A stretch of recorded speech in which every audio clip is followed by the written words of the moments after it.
প্রসবকালীন সময় মহিলাদের মৃত্যু হলে শহীদী মৃত্যু হয়, কথাটা কতটুকু সত্য? মেহরবানি করে পবিত্র কোরআন হাদিসের আলোকে বলবেন।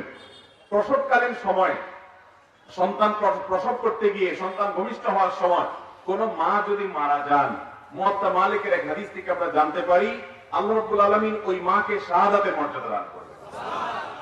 আমাদের মা বোনরা অনেক সময় বলেন, হুজুর এই আমলটা তো পুরুষদের জন্য। যেমন জুমার দিনে একটা আমল আছে, আল্লাহর জমিনে যত ফজিলতপূর্ণ আমল আছে এর মধ্যে সবচেয়ে বেশি ফজিলতপূর্ণ আমল, সেটা কোনটা?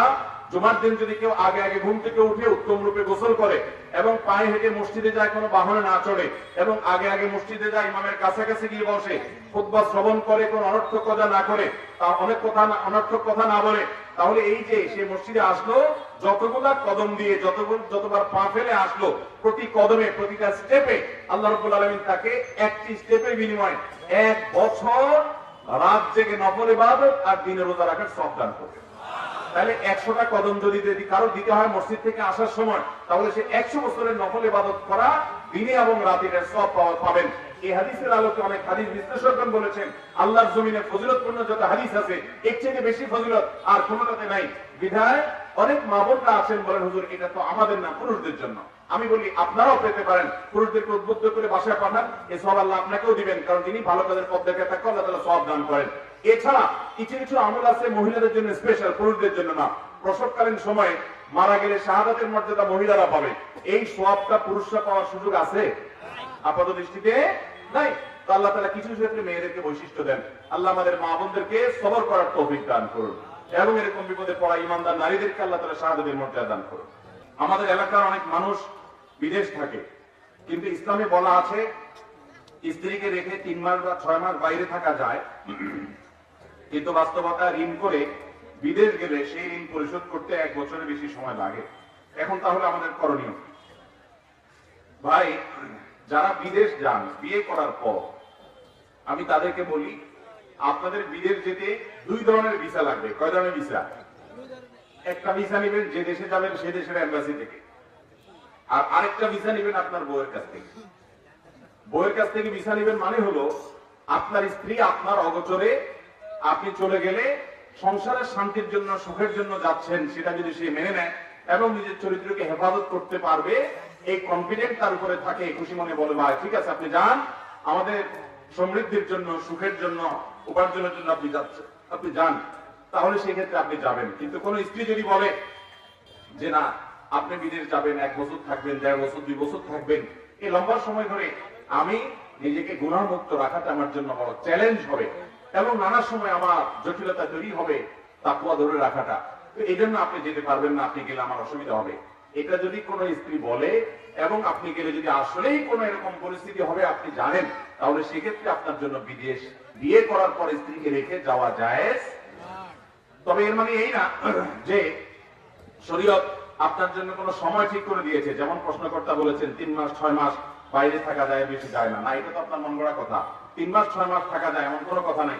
স্বামী স্ত্রী উভয় যদি সম্মত থাকে, স্ত্রী যদি গুনাহ থেকে বেঁচে থাকতে পারেন আলহামদুলিল্লাহ, স্বামীও বেঁচে থাকতে পারে, তাহলে 1 বছর 2 বছর 3 বছর বা আরো লম্বা সময় যদি বিদেশ থাকেন সেটা শরীয়ত দৃষ্টিকোণ থেকে নাজায়েজ বা হারাম না। কিন্তু মনে রাখবেন এরকম দীর্ঘ সময় স্ত্রীকে ফেলে রেখে বিদেশে পড়ে থাকা কখনো ভালো জিনিস। ইসলাম চায় স্বামী স্ত্রী আপনার কাছাকাছি থাকবে, কারণ বিয়ের অন্যতম একটা উদ্দেশ্য হলো পবিত্রতা, চারিত্রিক হেফাজত, চরিত্রের হেফাজত। এই চারিত্রিক পবিত্রতা এটা নষ্ট হতে পারে যদি আপনি লম্বা সময়ের জন্য বিদেশে চলে যান। এই জন্য আমি বলি যারা বিদেশে যেতে চান অবিবাহিত অবস্থায় যাবেন, উপার্জন করে পুঁজি সংগ্রহ করে চলে আসবেন। আর যদি বিয়ে করার পরে যান তাহলে এমন প্রফেশনে যাবেন, চেষ্টা করবেন স্ত্রীকে সাথে নিয়ে যাওয়ার জন্য, থাকার জন্য। এরপরে প্রশ্ন হলো পিতা মাতার মধ্যে তর্ক বিতর্ক হলে সন্তান হিসাবে আমার করণীয় কি? পিতা মাতার মধ্যে তর্ক বিতর্ক হয়, ঘরে ঘরে অনেক সময় এটা হতে পারে, দাম্পত্য জীবনে বোঝাপড়ার গলমিল হতে পারে, গন্ডগোল ঝগড়ার পর্যায়ে চলে যেতে পারে, যদিও না যাওয়া কাম্য। একজন সন্তান হিসাবে আপনার ভূমিকা কি হবে? খুবই গুরুত্বপূর্ণ। এক্ষেত্রে আমাদের অনেক অনেক ভাই বোন আছেন যে ভুল করে ফেলেন। হয়তো আপনার বাবা আপনার মায়ের প্রতি জুলুম করছেন, আপনার মা আপনার বাবার প্রতি জুলুম করছেন, হতে পারে। তো যিনি জুলুম করছেন আপনি যদি পারেন তাকে থামানো, তাহলে আপনি থামাবেন, কিন্তু সেটা থামাতে গিয়ে আপনি যেন আবার আইন হাতে তুলে আপনার বাবা বা মাকে শাসন করতে না যান। খুব ভালো করে শুনে রাখেন। অনেক ছেলে আছে বাবা তার মা প্রতি জুলুম করছে, এই জন্য বাবার গায়ে হাত তোলে, আছে না নাই? খবরদার, ভয়াবহ অপরাধ হবে এটা। আপনি যেটা করবেন, আপনার মাকে বাঁচাবার জন্য আপনি ওয়াল হয়ে যান, দেয়াল হয়ে যান, আপনি বাবার হাতটা ধরে ফেলেন, আপনি বেয়াদবি করবেন না, আপনি তাকে কাউন্সিলিং করেন, তাকে বুঝান, ঠান্ডা মাথায় নসিহত করেন, যখন স্বাভাবিক হয় অন্য কাউকে দিয়ে বুঝান, অন্য কারো সহযোগিতা চান, আপনার দাদা দাদি বড় চাচা অন্য যারা আছেন তাদের কাছে বিচার দিয়ে তাকে সংশোধন করেন, আপনি উদ্যোগ গ্রহণ করেন। অতিরিক্ত জুলুম হচ্ছে, মাকে আপনি বাঁচাবার জন্য বিভিন্ন উদ্যোগ নেন, কিন্তু তাই বলে আপনি বাবার বিচারের দায়িত্ব বা মাকে শাসন করার দায়িত্ব আপনার হাতে তুলে নিতে পারেন? খবরদার, এটা অনেক যুবক ভাইরা ভুল করে বসেন। আল্লাহ আমাদেরকে বুঝার তৌফিক দান করুন। পিতামাতা ও শ্বশুর শাশুড়ি এদের মধ্যে কাদের সঙ্গে কিরূপ ব্যবহার করতে হবে দয়া করে এই সম্পর্কে কিছু বলুন। দেখুন, পিতামাতার ভরণ পোষণ দেওয়া আপনার উপরে কর্তব্য, তাদের প্রতি সদাচরণ করা আপনার উপরে কর্তব্য। শ্বশুর শাশুড়ি তারা আপনার স্ত্রীর বাবা মা, আবার মহিলাদের জন্য স্বামীর বাবা মা হলেন তার শ্বশুর শাশুড়ি, তাদের প্রতিও সদাচরণ করা, যেহেতু তারা সিনিয়র, বয়সে বড়, বাবা মার মতো, অতএব তাদের প্রতি বাবা মায়ের মতো আচরণ করা এটা ইমানের দাবি।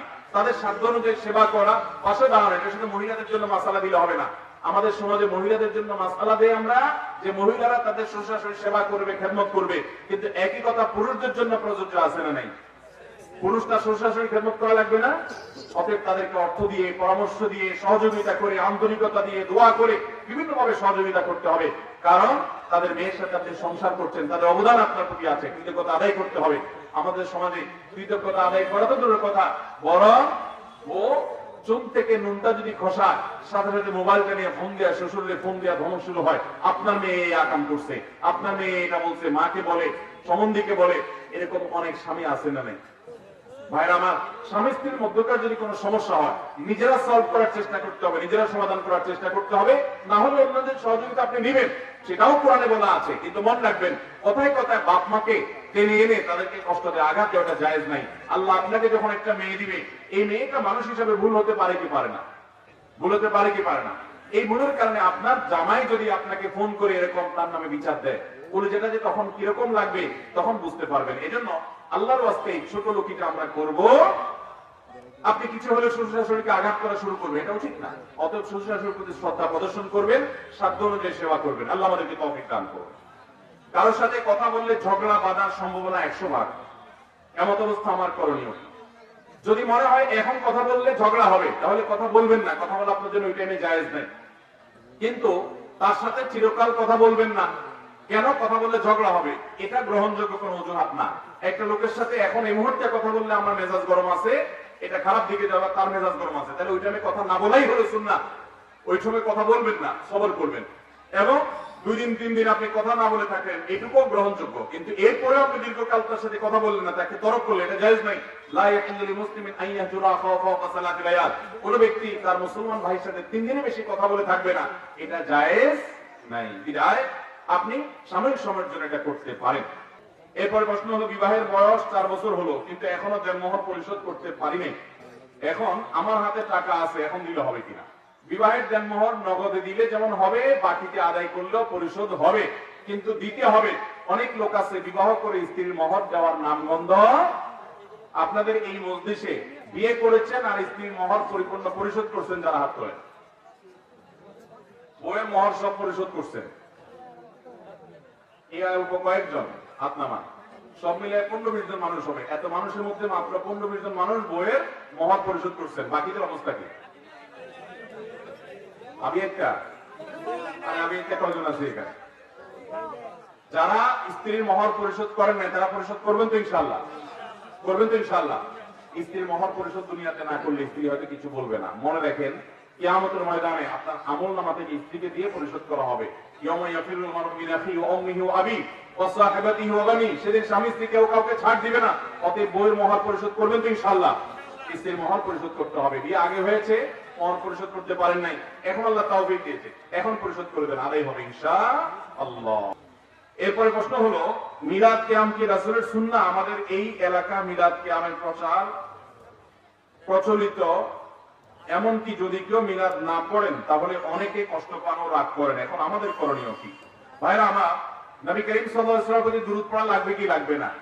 নবী করিম সাল্লাল্লাহু আলাইহি ওয়াসাল্লাম বলেছেন, মান সাল্লা আলাইয়া মাররাতান সাল্লাল্লাহু আলাইহি আশারা, যে ব্যক্তি আমার প্রতি একবার দরুদ পাঠ করবে আল্লাহ তাআলা তার প্রতি 10 বার রহমত নাযিল করবেন। কয়বার রহমত নাযিল করবেন?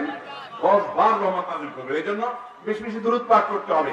কিন্তু দরুদ পাঠের জন্য সম্মিলিতভাবে পাঠ করতে হবে, সবাই ডেকে একত্রিত হয়ে দরুদ পাঠ করতে হবে, এরকম কোনো কথা কোরআন হাদিসে কোথাও বলা। সাহাবীরা দরুদ পাঠ করতে না করে নাই, তারা দরুদ পাঠের জন্য এরকম সবাই সমবেত হতেন, ডেকে একত্র হতেন, এরকম কোন জাল হাদিসও পাওয়া। দরুদটা ব্যক্তিগত আমল। আচ্ছা, নামাজের মধ্যে আপনারা দরুদ কোরআন কি পড়েন না? এই দরুদটা কি সবাই একসাথে সুরে সুর মিলিয়ে তালে তাল মিলিয়ে পড়েন? যার যার দরুদ শেষে পড়েন না? তো নামাজের মধ্যে যদি দাওয়াত দরুদটা যার যার পার্সোনাল আমল হয়, নামাজের বাইরে আপনাকে সম্মিলিত রূপ দেওয়ার জন্য কে নির্দেশ দিয়েছে? বিধায় দরুদটা প্রত্যেকে যার যার মতো পড়বেন। মিলাদ এবং কিয়ামের নামে সবাই একত্রিত হয়ে সুরে সুর মিলিয়ে যে দরুদ পাঠ করা হয়, এটা কোরআন সুন্নাহয় কোথাও নির্দেশিত। এমনিতে বেশি বেশি দরুদ পাঠ করবেন। আর এছাড়া নবী সাল্লাল্লাহু আলাইহি ওয়াসাল্লামের গুণকীর্তন অথবা তার প্রশংসা, তার আলোচনা, এটার জন্য আপনি সমবেত হতেই পারেন। কিন্তু দরুদ পাঠের জন্য সমবেত হওয়া, সেটার জন্য আবার দরুদ পড়তে পড়তে দাঁড়িয়ে যাওয়া, নবী সাল্লাল্লাহু আলাইহি ওয়াসাল্লাম এসেছেন সেটা মনে করে, এগুলো কোরআন হাদিস দ্বারা প্রমাণিত নয়। আল্লাহ তাআলা আমাদেরকে সুন্নাহকে অনুসরণ করার তৌফিক দান করুন।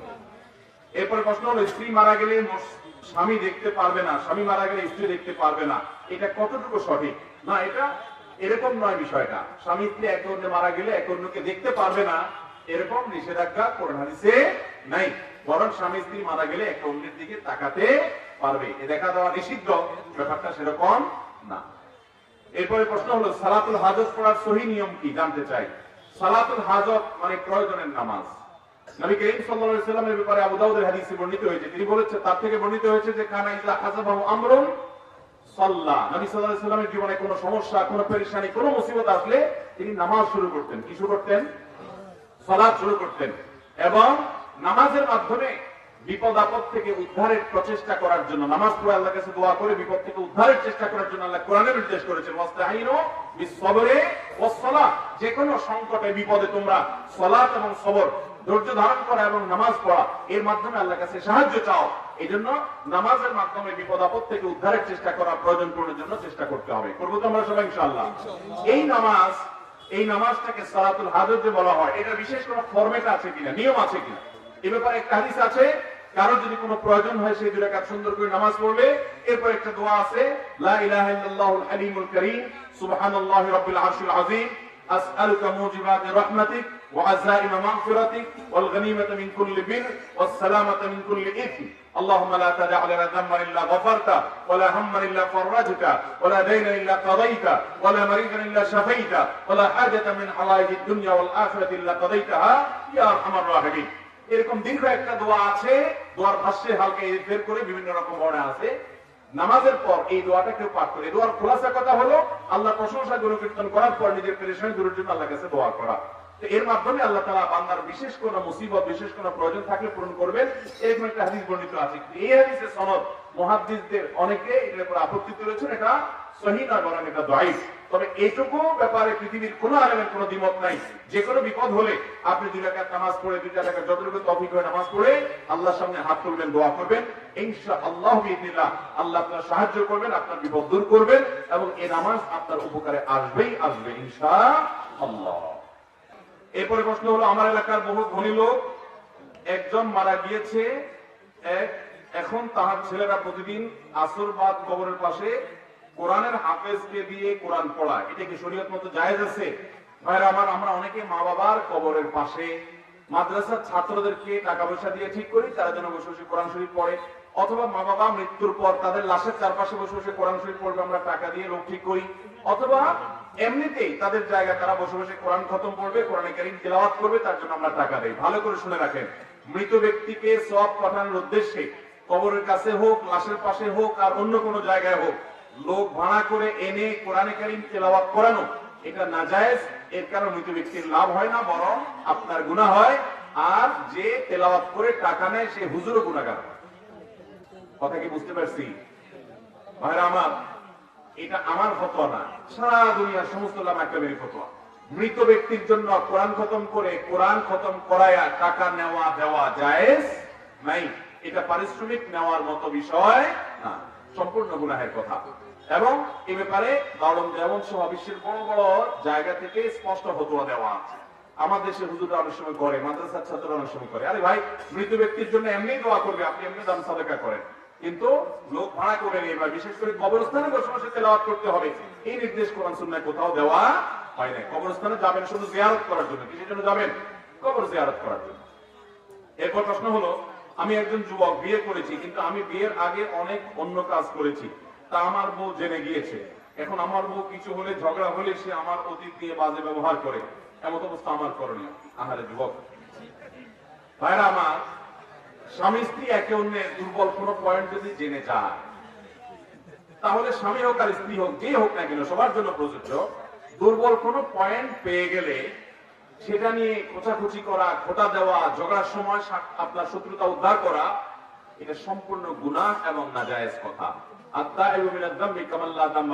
কেউ কোনো পাপ করার পর সে যদি তওবা করে ফিরে আসে, লজ্জিত হয়, তাহলে তাকে ওই পাপের কথা বলে খোঁটা দেওয়া, তাকে ওই কথা বলে কষ্ট দেওয়া, আঘাত দেওয়া গুনাহের কথা, নাজায়েজ কথা। এর কারণে আপনার আমলনামা বরবাদ হবে, আপনি হারামে লিপ্ত হবেন। কারণ সে তওবা করে ফিরে এসেছে। সে যদি ওই অপকর্মে আর লিপ্ত না থাকে, সে লজ্জিত হয়, অনুতপ্ত হয়, আপনি তো এখন তাকে কথায় কথায় চান্সে ওই কথা বলে কষ্ট দেবেন, এটা জায়েজ নেই। এরকম করলে দাম্পত্য জীবন কখনো সুখী হতে পারে না। মনে রাখবেন, পৃথিবীতে কেউ দুধের দোয়া না, সবাই পবিত্র না, ভুল ত্রুটি মানুষ করে। কিন্তু যিনি প্রশ্ন করেছেন আমার, তার কাছে বক্তব্য হলো যে আপনিও আপনার দুর্বলতার কথা বউকে বলে নেওয়া, বলার কোনো প্রয়োজন ছিল? মনে রাখবেন, গুনাহ করা একটা অপরাধ, গুনাহ করার পর সেটা অন্যের কাছে বলে বেড়ানো, সেটা আরেকটা। কুল্লু উম্মতি মুআফান ইল্লাল মুজাহিরুন, নবী সাল্লাল্লাহু আলাইহি ওয়াসাল্লাম বলেছেন আমার উম্মতের সবাইকে মাফ করা হবে, কিন্তু যারা প্রকাশ্যে দেখে দেখে গুনাহ করে বা গুনাহ করে প্রকাশ করে বেড়ায়, এরকম বেপরোয়া মানুষগুলোকে ক্ষমা করা হবে না। মনে রাখবেন, গুনাহ করার পর অনেক লোক আছে, যুবক আছে, বন্ধু বান্ধবদের সাথে আড্ডা ফাড্ডা মারে, গল্প করে। মনে রাখবেন, গুনাহ করার পর কারোর কাছে গল্প দেওয়া মানে হলো তাকে সাক্ষী বানানো। এই কাজটা করা উচিত না।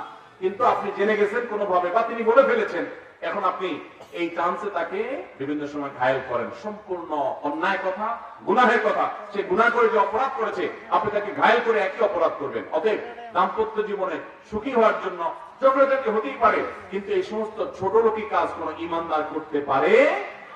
আল্লাহ আমাদেরকে এই সমস্ত অন্যায় থেকে বেঁচে থাকার তৌফিক দান করুন। অনেকে ঝগড়া হলে দেখবেন গালিগালাজ করে। মুনাফিকের 4টা আলামতের মধ্যে একটা হলো ইদা খাসামা ফাজারা, যখনই ঝগড়া হয় সে গালিগালাজ করে, গুনাহে লিপ্ত হয়ে যায়। নবী সাল্লাল্লাহু আলাইহি ওয়াসাল্লাম বলেছেন ইমানদার কখনো কখনো গালিবাজ হতে পারে না, এই ধরনের নোংরা কাজ করতে পারে না। আল্লাহ আমাদেরকে বেঁচে থাকার তৌফিক দান করুন। জর্দা সিগারেট খেলে 40 দিন ইবাদত কবুল হয় না, এটা ঠিক কিনা? জর্দা সিগারেট খেলে 40 দিন ইবাদত কবুল হয় না, এভাবে হাদিসে আসে না। হাদিসে যেটি বর্ণিত হয়েছে সেটি হলো, যদি কেউ কোনো মাদক সেবন করে এরপরে সে নেশাগ্রস্ত হয়, 40 দিন তার ইবাদত কবুল হয় না, সালাত কবুল হয় না। এর উপর ভিত্তি করে অনেক উলামায়ে কেরাম যে কোনো নেশা জাতীয় দ্রব্য পান করলেই সেটার উপরে এই বিধানটা প্রয়োগ করেন।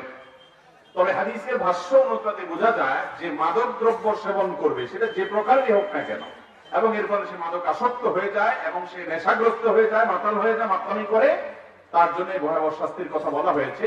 বিধায় আপনার কেউ পানের সাথে জর্দা খেলো, তামাক খেলো, যদিও এটা স্বাস্থ্যের জন্য ক্ষতিকর, আর স্বাস্থ্যের জন্য ক্ষতিকর কোনো কিছু কোনো ইমানদারের জন্য করা উচিত না, তাহলে সেক্ষেত্রে সেটা ভিন্ন বিষয়। কিন্তু এর মানে এই না যে এর কারণে তার 40 দিন ইবাদত কবুল হবে না, হাদিসে সেটা বলা হয় না। আমাদের এলাকায় একটি প্রচলন আছে, মানুষ মারা গেলে 3 দিনের দিন কাপড় ধোয়া নিয়ে হাদিস বা কোরআন কি বলে? মানুষ মারা যাওয়ার পর 3 দিনের দিন কাপড় ধোয়া, এটা আবার কি? আমি যতটুকু করে জানলাম 3 দিনের দিন কাপড় ধোয়া। একজন বলেন, হ্যাঁ, ও ফ্যামিলির সবাই কাপড় ধোয়। চিন্তা করেন, এত কুসংস্কারে দেশে আছে যে সবগুলো আমরা জানিও না। মনে রাখবেন, মানুষ মারা যাওয়ার পর যারা মৃত ব্যক্তিকে দাফন করেছে, কবর দেওয়াতে শামিল হয়েছে, তারা ঘরে প্রবেশ করার আগে, বাড়িতে আসার পর তারা এমনকি ঘরে ঢুকলো, তাদের জন্য গোসল করাটা মুস্তাহাব। তাদের জন্য গোসল করাটা কি মুস্তাহাব, ভালো। এছাড়া পুরো পরিবারের সবাই কাপড় চোপড় ধুইতে হবে 3 দিন পর, এমন কোন কথা কোরআন হাদিসে কোথাও বলা। ইসলামের নামে এরকম মন গড়া কোনো কিছু যদি করে কেউ, তাহলে সওয়াব হওয়া তো দূরের কথা, বরং উল্টা কি হতে পারে? গুনাহ হতে পারে, বিদআত হতে পারে। বিধায় কোন মানুষ মারা গেলে পরিবারের সবার কাপড় চোপড় ধুইতে হবে 3 দিনের দিন, এরকম কোন কথা কোরআন হাদিসে কোথাও বলা হয় নাই। এটা কুসংস্কার, এটা কি কুসংস্কার, অতএব আমরা এটা বিশ্বাস করব না। এরপরে প্রশ্ন হলো, আমি নামাজরত অবস্থায় আমার সামনে দিয়ে কেউ গেলে আমার করণীয় কি? নবী করিম সাল্লাল্লাহু আলাইহি সাল্লাম বলেছেন, তোমার নামাজের সামনে দিয়ে যদি কেউ যায়, নামাজের ব্যক্তির সামনে যদি কেউ যায়, সে যেন ওই ব্যক্তির সাথে লড়াই লিপ্ত হয়। এখানে লড়াই লিপ্ত হওয়া মানে বাধা দেওয়া। সে বাধা দেওয়া বিভিন্ন দিক হতে পারে, আপনি ইশারাতে বোঝালেন। অনেক সময় দেখা যায় আপনি যে নামাজ পড়ছেন, যিনি অতিক্রম করছেন তিনি টের পাচ্ছেন না। আজকাল বিশেষ করে মোবাইল টিপাটিপির যুগ, মানুষ মোবাইল টিপতে টিপতে রাস্তায় হাঁটে, মোবাইল টিপতে টিপতে রেল ক্রসিং, রেল রোড পার হওয়া, রেলপথ এপার থেকে ওপার পার হওয়ার পর পার হতে গিয়ে ট্রেনে কাটা পড়ার ঘটনা প্রায় পত্রিকা দেখা যায়, ঠিক না বলেন? আর রাস্তা দিয়ে মোবাইল টিপতে টিপতে গিয়ে কোনো পিলারের সাথে, ঘরে কোনো ওয়ালের সাথে, অন্য কোনো মানুষের সাথে উষ্টা খাওয়া, এটা তো আজকাল অহরহ হয়। এই পরিমাণ নেশা হয়ে গেছে মোবাইলে, ঠিক না বেঠিক?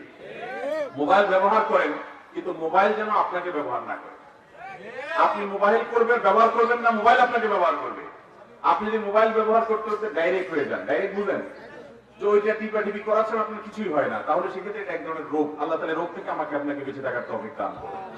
তাহলে যেটা বলছিলাম যে যদি কেউ মোবাইল টিপতে টিপতে মসজিদে হাঁটাহাঁটি করে, তাহলে একজন নামাজ পড়ছে যে হুঁশও তার হয়তো থাকবে না। এই জন্য আপনি তাকে ইশারা দিবেন, বোঝানোর চেষ্টা করবেন যে আপনি নামাজের মধ্যে আছেন, কিন্তু আমলে কাছেই হয়। অর্থাৎ আপনি এমন কাজ করলেন যেটা করতে গিয়ে আপনি নামাজে আছেন, এটা বোঝার কোনো উপায় নেই। এরকম যদি হয়ে যায় তাহলে আপনার নামাজ ভেঙে যেতে পারে। এটা করতে হবে। তারপরেও যদি কোনো ব্যক্তি আপনার সামনে দিয়ে হেঁটে যায়, তার গুনাহ হবে, আপনার নামাজ হয়ে যাবে। আপনার হাদিসে যে বলা আছে যে আপনার নামাজ নষ্ট হবে, আপনার নামাজকে সে ভেঙে দিলে এর মানে হলো মনোযোগ নষ্ট হওয়ার কথা। আর নবী করিম সাল্লাল্লাহু আলাইহি সাল্লাম বলেছেন, নামাজি ব্যক্তির সামনে হাঁটাহাঁটি করা যে কত বড় অপরাধ, এটা যদি কেউ জানতো তাহলে 40 পর্যন্ত সে দাঁড়িয়ে থাকতো। 40 বলতে 40 দিন না 40 ঘন্টা, সেটা হাদিসে উল্লেখ হয় নাই। 40 দিন যদি ধরেন, তাহলে 40 দিন সে দাঁড়িয়ে থাকতো প্রয়োজনে, তারপর নামাজের সামনে দিয়ে হাঁটতো না। যদি জানতো এর কারণে কি মূল্য তাকে কিয়ামতের দিন দিতে হবে। এই জন্য নামাজের ব্যক্তির সামনে আমরা হাঁটাহাঁটি করব। আবার যিনি নামাজ পড়ছেন তারও দায়িত্ব আছে, একটা সূত্রা বা লাঠি রেখে নামাজ পড়বেন, অথবা একটা পিলারের সামনে, ওয়ালের সামনে দাঁড়িয়ে নামাজ পড়বেন। মানুষ হাঁটাহাঁটি করতে পারে এরকম জায়গায় দাঁড়িয়ে আপনি নিয়ত করে ফেললেন, মানুষের অসুবিধা হলো, সেরকম জায়গায় নামাজে যিনি দাঁড়াচ্ছেন তার জন্য দাঁড়ানো জায়েজ নাই, উচিত না। এরপরে প্রশ্ন হলো, একবার কসম ভেঙে গেছে, কাফারা দিয়েছি, আবার একই কসম ভেঙে গেছে, তাহলে পুনরায় কাফারা দিতে হবে নাকি তওবা করলে হবে? যদি আপনি আল্লাহর নামে শপথ করেন, আমি আল্লাহর নামে শপথ করলাম আমি এই কাজটা করব। অনেক সময় দেখা যায় আমরা ভুল শপথ করি। যেমন ধরুন কোন বন্ধুর সাথে রাগারাগি করে বললো যে আল্লাহর কসম তোর সাথে আমি আর কথা বলবো না, আছে কি নাই? এরকম যদি শপথ করেন, এই শপথটা ভালো শপথ না খারাপ শপথ? কথা বলেন, ভালো শপথ না খারাপ শপথ? কেমনে খারাপ? কারণ কোন মুসলমান অন্য কোন মুসলমানের সাথে রাগ করে 3 দিনের বেশি কথা বলা বন্ধ রাখা জায়েজ। অতএব এই নাজায়েজ কাজটা যদি কেউ করে তাহলে সেক্ষেত্রে খারাপ কাজ। এই খারাপ কাজের শপথ যদি কেউ করে তাহলে সে ওই শপথটা ভাঙতে হবে, ওইটা ভাঙা জরুরি। অন্যায় এবং ভুল শপথ করলে সেই শপথ রক্ষা করবেন না, বরং সেটা ভাঙবেন। আর শপথ ভঙ্গের কারণে আপনি কাফারা দিয়ে দিবেন। কাফারা স্বরূপ 10 জন মিসকিনকে খাদ্য দিবেন, অথবা আপনি 3টা রোজা রাখবেন, এটা আপনার কসমের কাফারা হয়ে যাবে। এখন কথা হলো, একবার কসম করেছেন, ভেঙেছেন, ভাঙার পর কাফারা দিয়েছেন, আবার কসম করেছেন, এবারও যদি ভাঙেন তাহলে আপনাকে আবার কাফারা দিতে হবে। শুধু তওবা করছেন, মাফ চাইছেন, তাতে কাজ হবে না। ভবিষ্যতে কোনো কাজ করবেন শপথ করছেন অথচ করেন নাই, অথবা কোনো কাজ করবেন না বলেছেন, সেই কাজটা করেছেন, আপনাকে কাফারা দিতে হবে। এমনকি ভুল কসম করেছেন, সেটাও যদি ভাঙেন তারপর আপনাকে কাফারা দিতে হবে। এরপরে প্রশ্ন হলো, আমাদের চাচাদের কাছ থেকে 4-5 লক্ষ টাকা পাই, কিন্তু তাদের কাছে টাকা চাইলে তারা আমাদের মারতে আসে এবং আমাদেরকে অভিশাপ দেয়। এমন অবস্থায় আমাদের করণীয় কি? আমাদের পরিবারে টাকা খুব প্রয়োজনীয় মুহূর্তে। দেখুন, পাওনাদার যদি আপনাকে টাকা না দেয় তাহলে সেক্ষেত্রে পাওনাদারের প্রতি আপনি প্রেশার ক্রিয়েট করতে পারেন, প্রয়োজনে আপনি আইনের আশ্রয় নিতে পারেন, আপনি আপনার হক আদায়ের জন্য উদ্যোগ গ্রহণ করতে পারেন। তাই বলে তার যদি জুলুম হয় সে পর্যায়ে আপনি যেতে পারবেন না, গালিগালাজ করতে পারবেন না। এরপরেও যদি আপনি আদায় করতে না পারেন, মনে রাখবেন আপনাকে যে ঠকিয়েছে সে আপনাকে খুব বেশি ঠকাতে পারে না, সে নিজেকে ঠকিয়েছে। কারণ সে কিয়ামতের ময়দানে পাই পাই করে হিসাব দেওয়া। দুনিয়াতে তো সে টাকা মেরেছে, আখিরাতে তার আমল করা সওয়াবগুলো দিয়ে দিতে হবে। আল্লাহ তাআলা এই ভয়াবহ পরিস্থিতি থেকে আমাদেরকে বাঁচার তৌফিক দান করুন। এবং নবী সাল্লাল্লাহু আলাইহি ওয়াসাল্লাম বলেছেন যে যদি কেউ মাতালুল গানি যুলমুন, কেউ যদি টাকা দিতে পারে তারপরও আমাদের টাকা না দেয়, তার বহনা করে, সে জুলুম করে। আমাদের দেশে দেখবেন গ্রামাঞ্চলে, শহরে বিভিন্ন জায়গায় দোকান থেকে বাকি খাওয়ার পর সেই দোকান থেকে মাল না কিনে নগদ টাকা আরেক দোকান থেকে আছে না নেই? অনেকে আছে ওই দোকানের সামনেও আর হাটে এর কাছ থেকে হাওলাত নিয়ে ঘুরে বেড়ায়, ওর কাছ থেকে হাওলাত নিয়ে ঘুরে বেড়ায়। আল্লাহ তাআলা এই অন্যায় থেকে আমাদেরকে বেঁচে থাকার তৌফিক দান করুন। নবী করিম সাল্লাল্লাহু আলাইহি ওয়াসাল্লাম বলেছেন, খিয়ারুকুম আহসানুকুম কদাআ, তোমাদের মধ্যে সবচেয়ে ভালো মানুষ তারা যারা হাওলাত নিলে, ধার নিলে, বাকি নিলে পরিশোধ করার সময় ভালো মানুষের পরিচয় দেয়, যথাসময় দিয়ে দেয়, ওয়াদা রক্ষা। এরপর প্রশ্ন হলো, মানুষ মারা গেলে 3 দিন, 7 দিন বা 40 দিনে যে মানুষ খাওয়ানো হয়, সেখানে আত্মীয় স্বজনদের সহ খাওয়ানো হয়, এতে মৃত ব্যক্তির কোন উপকার আসে কিনা? দেখুন, মৃত ব্যক্তির তরফ থেকে আপনি গরিব মানুষকে খাওয়াইলেন, টাকা পয়সা দান করলেন, এটা মৌলিকভাবে জায়েজ জিনিস। কিন্তু হিন্দু ধর্ম মতে শ্রাদ্ধ বলতে একটা জিনিস আছে। কোন মানুষ মারা গেলে মৃত ব্যক্তির আত্মীয় স্বজনকে দাওয়াত দিয়ে, সবাইকে দাওয়াত দিয়ে খাওয়ালে সেটাকে শ্রাদ্ধ বলে।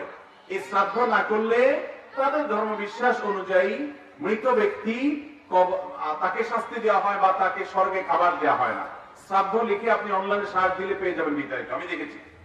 তো এখান থেকে মুসলমানদের মধ্যে আসছে যে মানুষ মারা গেলে ওই উসিলায় এলাকাবাসীকে খাওয়ানো। মনে রাখবেন, মুহাম্মদ সাল্লাল্লাহু আলাইহি সাল্লাম মৃত্যুবরণ করার পর, দুনিয়া থেকে তার ওয়াফাত হওয়ার পর, বা খোলাফায়ে রাশেদার 4 খলিফা তাদের ওয়াফাতের পর, সিনিয়র অনেক সাহাবী দুনিয়া থেকে যাওয়ার পর, মৃত্যুর পর, তারা এরকম মানুষজন ডেকে জিয়াফত খাওয়ানো, মেজবানি খাওয়ানো, এরকম কোন ঘটনা কোন হাদিসে পাওয়া, যদি এটি সুন্নাহ হতো, এটি যদি কোরআন সুন্নাহ নির্দেশ হতো, তাহলে তাদের জীবনেতে পাওয়া যেত। নবী সাল্লাল্লাহু আলাইহি সাল্লাম এরকম কোন নির্দেশ করেন নাই যে তোমাদের মা বাবা, ভাই বোন, আত্মীয়স্বজন মারা গেলে এলাকাবাসীকে তোমরা খানা খাওয়াবে। হ্যাঁ, আপনি যদি এমনিতে সাধারণভাবে দান সাদাকা করেন মৃত ব্যক্তির তরফ থেকে, সেটা উপকারী। কিন্তু 3 দিন, 7 দিন, 40 দিন নির্দিষ্ট করে এই যে খাওয়ার অনুষ্ঠান বা ভোজন অনুষ্ঠান, এটা করা ইসলাম নির্দেশ দেয় না। কিন্তু আমাদের দেশের সব জায়গায় এই বিষয়টি প্রতিষ্ঠিত আছে। আচ্ছা বলেন তো, মানুষ মানুষকে কখন খাওয়ায়? খুশি হলে। কখন খাওয়ায়? একজন বিয়ে করেছে, আজ তো বউ ঘরে আসছে, খুশির চোটে অলিমা খাওয়ায়, ঠিক না বেঠিক? আরেকজনের ছেলে হয়েছে, মেয়ে হয়েছে, খুশির চোটে আকিকা খাওয়ায়, ঠিক না বলেন? একজন পরীক্ষার রেজাল্ট ভালো হয়েছে, চাকরি হয়েছে, ব্যবসায় লাভ হয়েছে, সে খুশির চোটে মিষ্টি খাওয়ায়। এই খাওয়া খাওয়ার ব্যাপারগুলো হলো খুশি হলে খাওয়ায়, ঠিক না বেঠিক?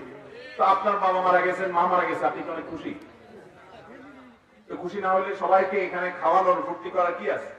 হ্যাঁ, আপনি বলেন আমি গরিব দুঃখীকে খাওয়াইতে চাই। তো গরিব দুঃখীকে আপনি রান্না করে খাওয়ানো, এটা সবের কাজ হতে পারে, কিন্তু সেটার জন্য কোন দিনক্ষণ ঠিক করে সামাজিক প্রথার অংশ হিসাবে, বিশেষ করে শ্রাদ্ধ, এটার সাথে মিল হয়, সেরকম যদি আপনি করেন, তো মনে রাখবেন নবী সাল্লাল্লাহু আলাইহি ওয়াসাল্লাম বলেছেন, মান তাশাব্বাহা বিকওমিন ফাহুয়া মিনহুম, যে মুসলমান অন্য ধর্মের মানুষের সাদৃশ্য, তাদের কৃষ্টি কালচার অনুসরণ করবে, অনুরূপ করবে, সে তাদের অন্তর্ভুক্ত হবে। বিধায় এরকম করা জায়েজ হবে।